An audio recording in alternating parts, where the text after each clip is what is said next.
우리 인생 어떻습니까? 내 뜻대로 되기보다 우리 뜻대로 되지 않는 뜻밖의 일들로 가득 차 있는 것 같습니다. 인터넷에 보니까 뜻밖의 시리즈에서 움짤이 많이 있더라고요. 재밌는 것들이 있어서 한번 가지고 왔는데요. 제가 여러분들 웃기려고 하는 거니까 웃어주시기 바랍니다. 자, 네, 여러분 뭐라고 제목을 지을 것 같습니까? 뜻밖의 비보잉입니다. 네. 그다음에 두 번째는 자동차가 가다가 뜻밖의 삐짐이에요. 뜻밖의 삐졌어요. 그다음에 이 장면은 어떨 것 같습니까? 부딪혀서 뜻밖의 콧수염 이렇게 정해 있더라고요. 예, 뜻밖의 콧수염. 그리고 뜻밖의 간식 이렇게 되어 있습니다.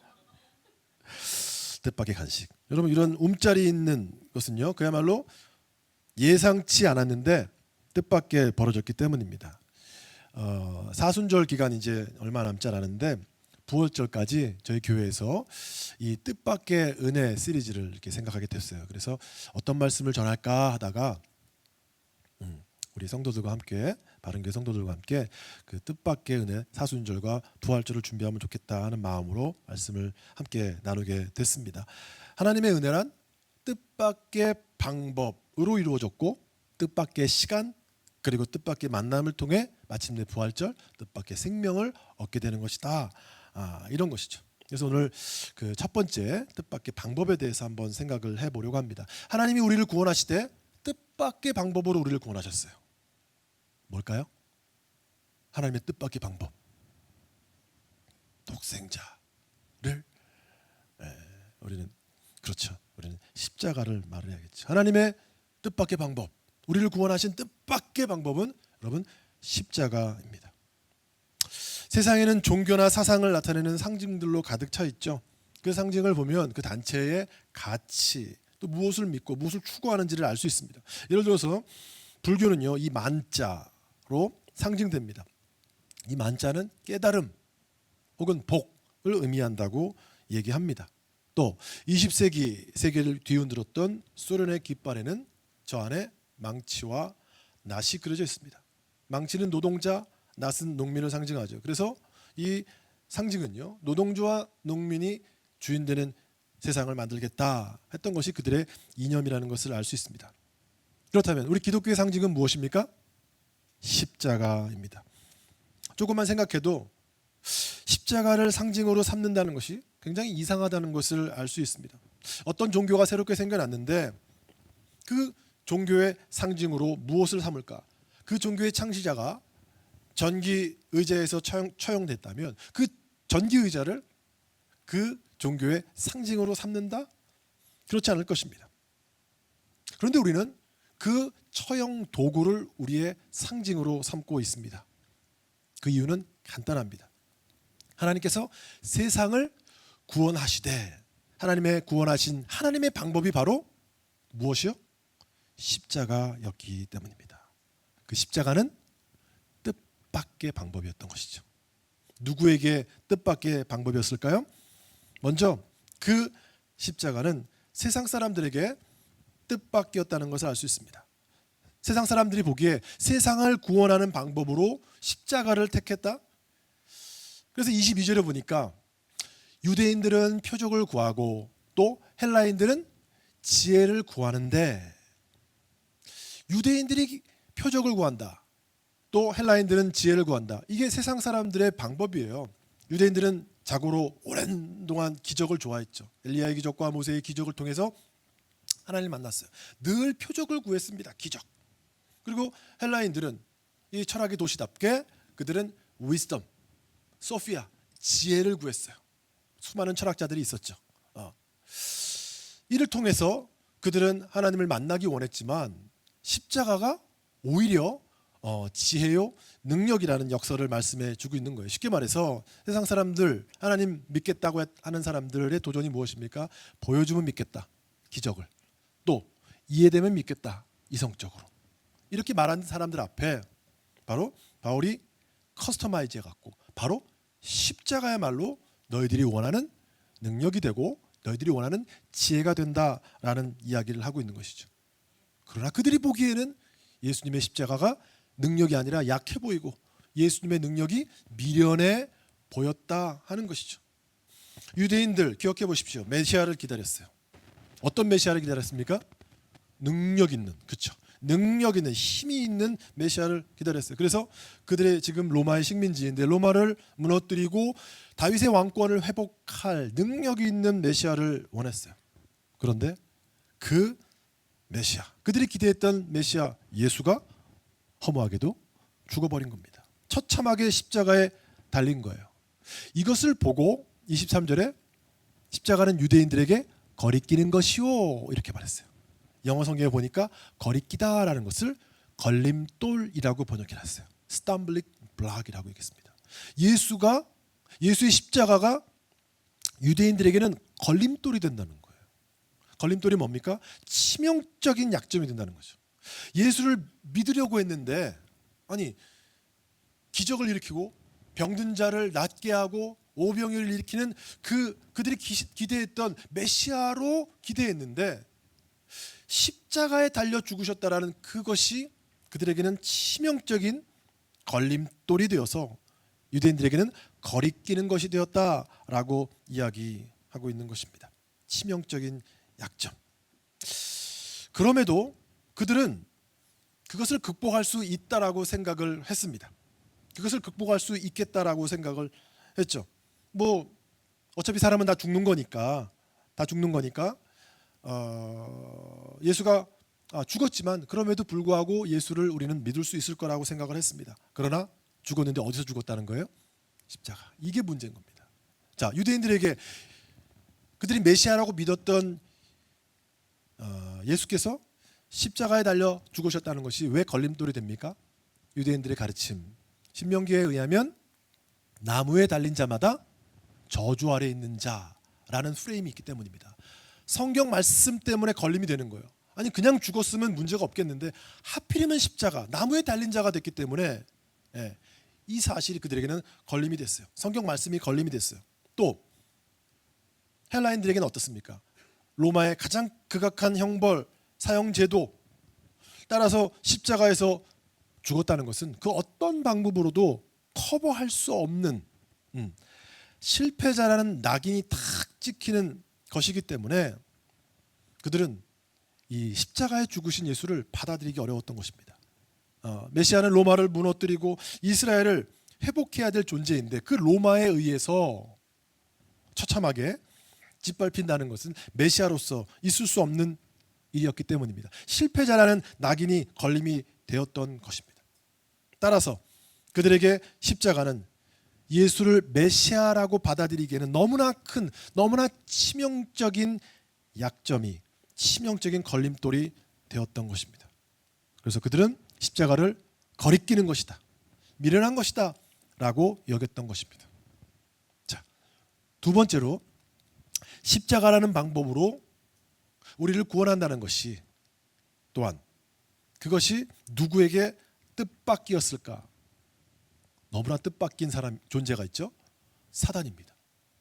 사단에게도 죽음이라는 방법으로, 십자가라는 방법으로 세상을 구원한다는 것은 뜻밖이었습니다. 죽음이라는 방법, 사단이 가지고 있는 가장 강력한 무기는요, 어제나 그제나 오늘이나 죽음이에요.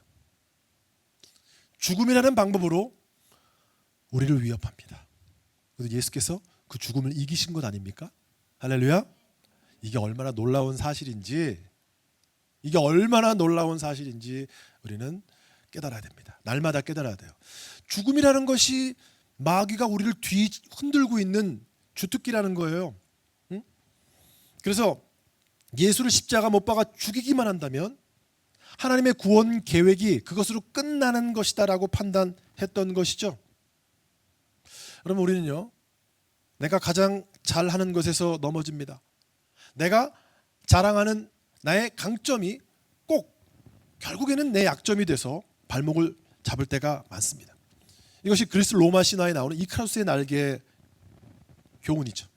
이카루스는 자신이 높이 날 수 있게 됐다는 것을 기뻐했습니다. 하지만 그렇게 높이 날다가 그 밀랍, 초가 녹아서 결국은 떨어져 죽게 됩니다. 이 신화의 교훈은 간단합니다. 사람은 자기가 가장 잘하는 것에서 가장 넘어지기 쉽다 하는 것입니다. 기도를 많이 하는 사람은 내가 기도를 많이 한다는 그 사실 때문에 넘어지기 쉽고요. 물질로 잘 섬기는 사람은 물질로 넘어지기 가장 쉽고요. 노래를 잘하는 사람은 노래를 잘하는 그 자체 때문에 넘어지기 쉽습니다. 마귀가 그랬다는 거예요. 마귀는 죽음이라는 주특기가 있었어요. 마귀는 자기의 주특기 때문에 무너졌던 것입니다. 나는 죽음이라는 방법으로 내가 꽉 잡았다고 생각했던 그 죽음, 이제 하나님의 아들은 죽었다, 내가 죽였다, 끝이다, 끝났다. 하지만 여기서 사단이 무너지게 되는 것입니다. 예수님께 십자가의 죽음은 끝이 아니었기 때문입니다. 부활로 가는 통로였기 때문입니다. 성도의 죽음은 끝이 아닙니다. 부활로 가는 통로가 될 줄로 믿습니다. 사단은 죽음 너머에 있는 부활의 생명을 계산에 넣지 못했습니다.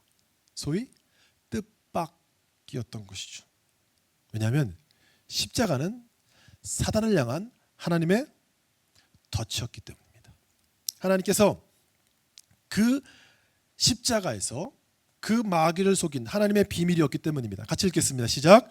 이 비밀은 만세와 만대로부터 감추었던 것인데 이제는 그의 성도들에게 나타났고, 아멘.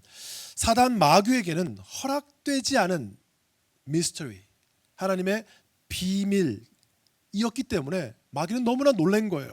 뜻밖이었던 것이죠. 그래서 2장 말씀 보면요, 2장 말씀에 2장 8절 말씀도 한번 같이 읽겠습니다. 시작. 이 지혜는 이 세대의 통치자들이 한 사람도 알지 못하였나니 만일 알았더라면 영광의 주를 십자가에 못 박지 아니하였으리라. 아멘. 마귀가 알았다면 예수를 십자가에 못 박지 않았을 것입니다. 하나님의 비밀이었기 때문입니다. 결국 마귀는 어떻게 됩니까? 십자가에서 죽게 되는 거예요. 왜냐하면 십자가는 마귀를 향한 하나님의 덫이었기 때문입니다. 이게 얼마나 통쾌한 장면인지 모릅니다. 사단은 예수를 죽이기만 하면 모든 것이 끝날 것이라고 생각했습니다.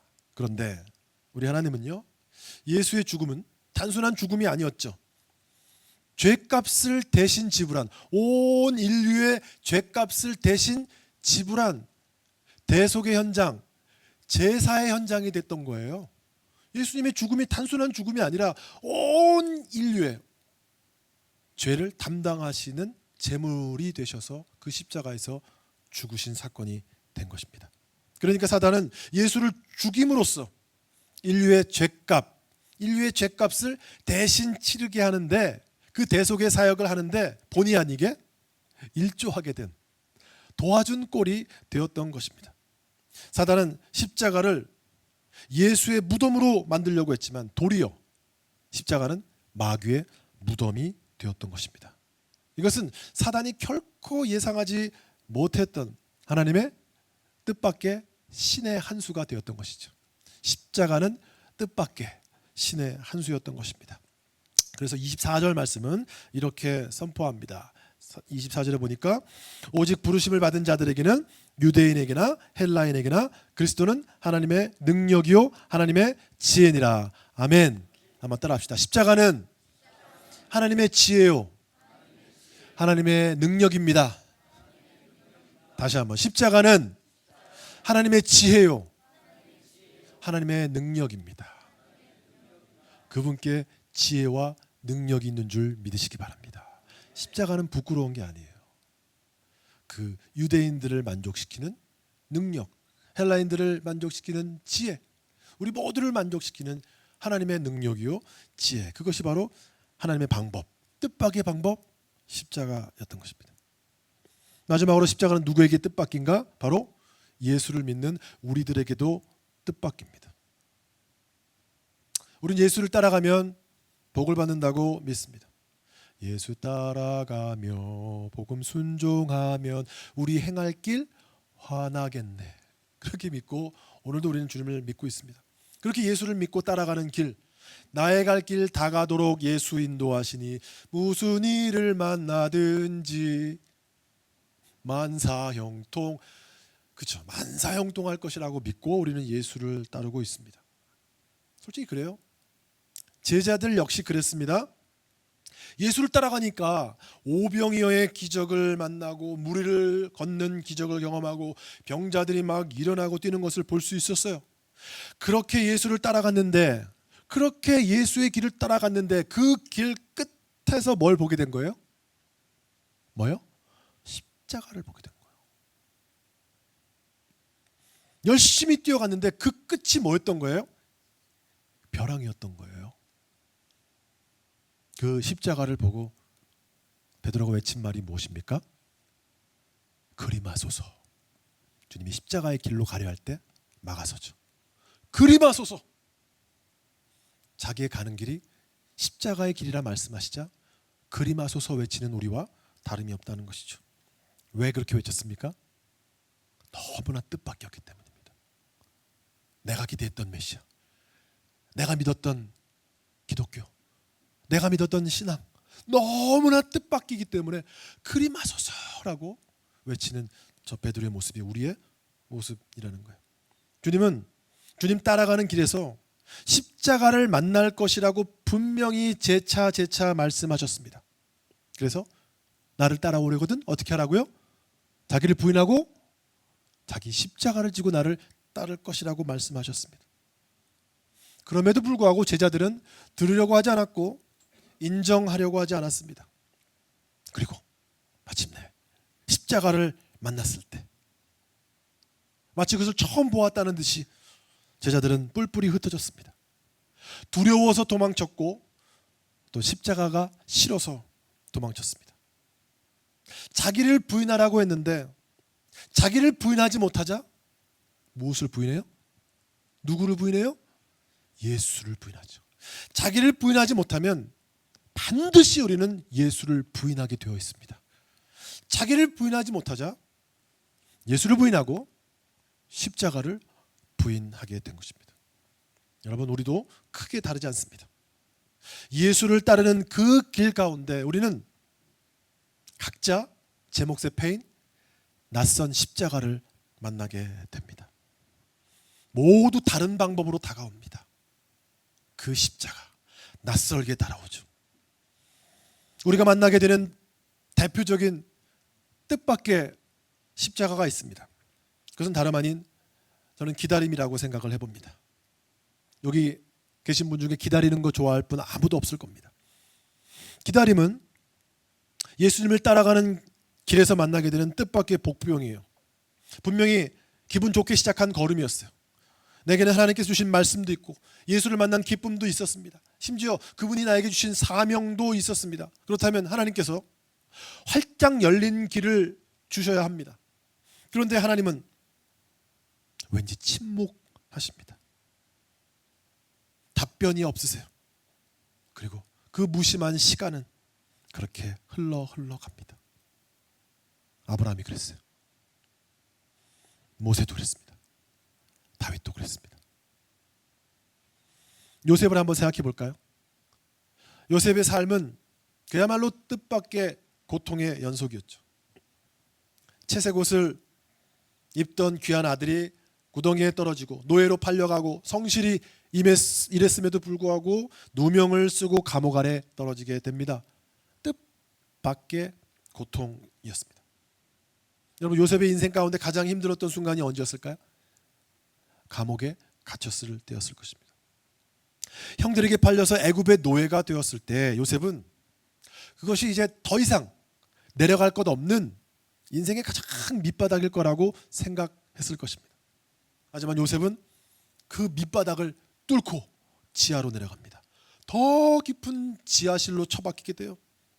그런데 절망 가운데 지내던 요셉에게 한 가닥 희망을 주는 사건이 벌어지게 되죠. 누굴 만나요? 감옥에서 술 맡은 관원을 만나게 됩니다.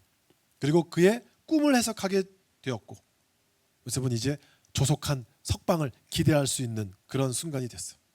얼마나 소리를 질렀겠습니까? 역시 하나님은 살아계시다. 역시 하나님이 날 버리지 않았어. 응? 이렇게 나를 회복시킬 거야. 난 죽지 않았다고. 이 순간이야말로 그 인생이 회복되는 지름길이라고 그는 분명히 생각했을 것입니다. 하지만 술 맡은 관원은 요셉을 잊었고 그 차가운 감옥에서 그는 2년을 더 버텨야 했습니다. 한번 감정이입을 해보세요. 그 오랜 기다림, 그 절망적인 기다림이야말로 요셉에게는 정말 죽고 싶었던 일생일대의 가장 고통스러운 시간이었을 것입니다. 그 기다림은 요셉에게는 너무나 뜻밖의 방법이었던 것이죠.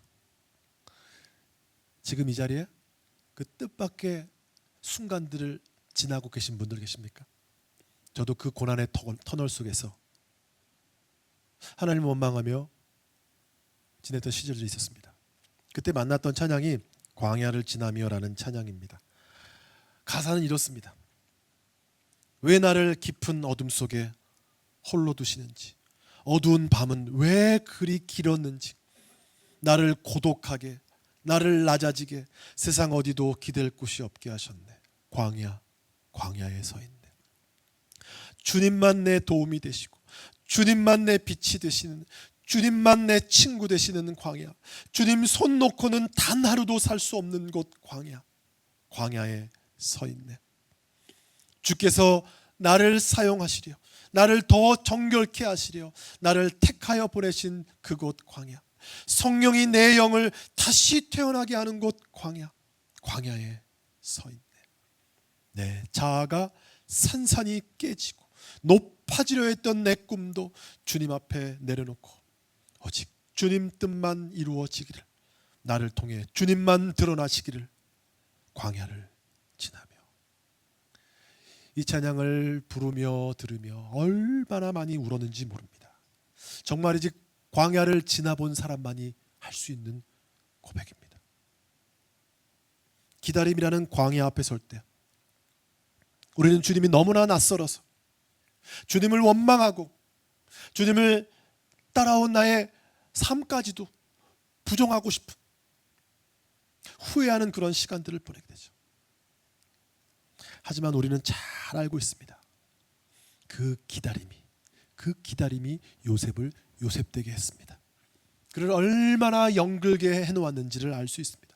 만약 요셉이 그의 기대대로, 그의 예상대로 감옥에서 일찍 나왔더라면 그는 그저 고향으로 돌아가 평범한 목자의 삶을 살았을 것입니다. 하지만 하나님은 그를 감옥이라는, 기다림이라는 가장 낮은 곳에 묶어두셨다가 결국 민족을 구원하는 구원자로 세우신 것입니다. 기다림은 우리가 정말로 만나고 싶지 않은 너무나 낯선, 너무나 뜻밖의 고통, 뜻밖의 십자가인 것입니다. 여러분, 내 삶을 가만히 들여다보십시오. 혹시 지금 하나님이 내 삶에 보여주고 있는 뜻밖의 일들이 있습니까? 뜻밖의 고통들이 있습니까? 왜 이렇게 오래 걸려야 되는가? 왜 이렇게 꼬이는 것인지, 왜 이렇게 될 것 같은 일에 나는 실패를 지금 경험하고 있는지, 지금 지연되고 실패하고 상처받고 막힌 길을 경험하고 계십니까? 지금 내 삶 가운데 가장 이해되지 않는 일들이, 뜻밖의 일들이 벌어지고 있다면 어쩌면 이 일이야말로 하나님께서 내 삶 가운데 계획하고 계시는 뜻밖의 방법이 될 수 있습니다. 언유주얼한 일에는 반드시 언유주얼한 하나님의 뜻이 있습니다. 뜻밖의 일에는 반드시 뜻밖의 일하시는 하나님의 역사하심이 있는 줄 믿으시기 바랍니다. 내 상황을 비상한 눈으로 바라보시기 바랍니다. 왜 나에게, 왜 이 순간에, 반드시 될 것 같은 이 순간에 하나님께서 뜻밖의 일들을 행하시는가? 둘째로 우리에게 찾아오는 뜻밖의 십자가는요, 실패일 것입니다. 여기 저보다 더 인생을 더 사신 인생의 선배님들도 계실 텐데요, 실패를 많이 경험하셨으리라 생각합니다. 대학 입시에 실패를 경험하고 또 연애하다가 실패를 경험하고 직장에서 레이오프 당해서 실직으로 실패를 경험하고 가족 간의 아픔이라는 실패를 경험하고 건강에 실패를 경험하기도 합니다. 우리는 실패를 만날 때 정말 모든 것이 끝난 것처럼 모든 것을 포기하고 싶어지죠. 마치 죽음을 경험하는 것처럼 우리는 그렇습니다. 다른 사람은 다 죽어도 나는 안 죽을 것 같다는 그런 착각을 하며 살지 않습니까? 마찬가지로 다른 사람은 몰라도 내가 가는 길에는 절대로 실패는 없을 거라고 우리는 막연하게 기대하고 살죠. 하지만 나 역시도 삶의 길목에서 뜻밖의 실패를 경험하게 됩니다. 28세의 짐 엘리엇도 그랬습니다. 1956년 위튼 칼리지를 수석으로 졸업한 전도 유명한 청년 짐 엘리엇은 에콰도르로 향합니다. 아우카족에게 복음을 전하기 위함이었어요. 그런데 엘리엇은 에콰도르 해변에서 발을 딛자마자 그 부족민들의 창에 찔려 죽게 됩니다. 복음 한번 전하지 못하고 너무나 허무한 죽음이었습니다. 엘리엇 손에는 총이 있었어요. 하지만 그는 총을 사용하지 않았습니다. 세상은 이를 보고 허무한 죽음이다, 너무나 큰 낭비라고 비난했습니다. 누가 봐도 엘리엇의 인생은 실패한 인생이었습니다. 개인적인 낭비요, 가족적인 낭비요, 국가적인 낭비였습니다. 하지만 하나님은 그것을 낭비로 보지 않았습니다. 하나님은 그것을 준비로 사용하셨습니다. 그것은 씨앗이었습니다. 남편이 죽은 지 2년 후에 엘리자베스 엘리엇은요, 그 원수의 나라로 들어가게 됩니다. 그것도 어린 딸을 데리고 그 자리에 서게 됩니다. 부족민들은 묻습니다. 당신 누군데 이 자리에 와서 우리를 돕습니까? 그녀는 답합니다. 당신들이 죽인 그 남자의 아내입니다. 남편이 당신들에게 전하려던 사랑을 대신 전하기 위해 왔습니다. 뜻밖의 용서를 받은 아우카 부족은 전체가 회개하고 그리스도께로 돌아오게 되는 역사가 벌어지게 됩니다. 분명히 짐 엘리엇의 죽음은 실패처럼 보입니다. 하지만 그의 죽음은 하나의 미랄이 되어서 한 민족을 살리는 승리의 씨앗이 되었던 것입니다. 우리 모두는요, 저를 포함한 우리 모두는 성공을 원해요. 하지만 하나님은 때로 우리의 계획을 완전히 무너뜨리시고 우리에게 실패를 경험하게 하십니다. 물론 짐 엘리엇처럼 실패가 승리가 되는 역사를 우리가 볼 수 있다면 얼마나 좋겠습니까? 그렇지 못할 수도 있습니다. 사무엘 모리슨 선교사는요, 아프리카에서 25년간 사역을 마치고 이제 병이 들어서 고향으로 돌아가던 중이었습니다. 마침 그 배에는 미국의 루즈벨트 대통령이 함께 타고 있었습니다. 루즈벨트 대통령은 이제 아프리카에서 3주간의 휴가를 마치고 돌아오던 길이었어요. 한국에는 대통령을 맞이하기 위해서 대형 에드버런이 떠 있고 플래카드가 하늘에 휘날리고 축포와 군악대 연주가 울려 퍼지고 있었습니다. 웰컴 홈, 웰컴 홈. 하지만 막상 선교사님이 내릴 때 우리 선교사님을 주목한 사람은 아무도 없었습니다. 선교사님 마음에 깊은 곳으로부터 뭔가 이렇게 아려오는 것을 느끼게 됐습니다. 그리고 자신도 모르게 이런 말이 터져나왔습니다. 하나님, 저는 주를 위해 25년간 사역하고 돌아온 사람입니다.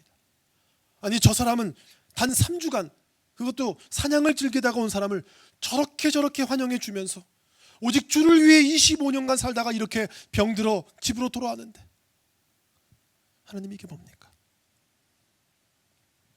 선교사님은 깊은 실패감에 사로잡습니다. 그때 선교사님 마음에 이런 음성이 들려왔습니다. My son, you are not home yet. 아들아, 너는 아직 집에 온 것이 아니야. 넌 아직 집에 오지 않았어.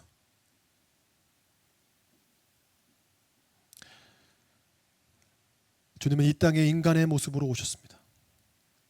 그것도 모자라 죄인의 모습으로 십자가에 달리셨습니다.